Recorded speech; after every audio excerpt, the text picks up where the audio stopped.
ایران نے آبنۂ ہرمز میں محفوظ راستے کی تفصیلات جاری کر دیں۔ ایرانی پریس ٹی وی کے مطابق خلیج فارس میں جہاز لارک اور کیشم جزائر کے درمیان سے گزر سکتے ہیں۔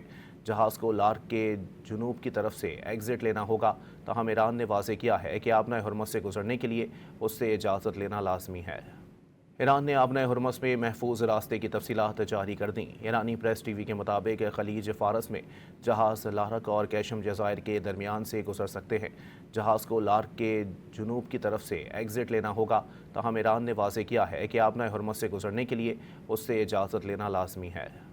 ایران نے آبنۂ ہرمز میں محفوظ راستے کی تفصیلات جاری کر دیں۔ ایرانی پریس ٹی وی کے مطابق خلیج فارس میں جہاز لارک اور کیشم جزائر کے درمیان سے گزر سکتے ہیں۔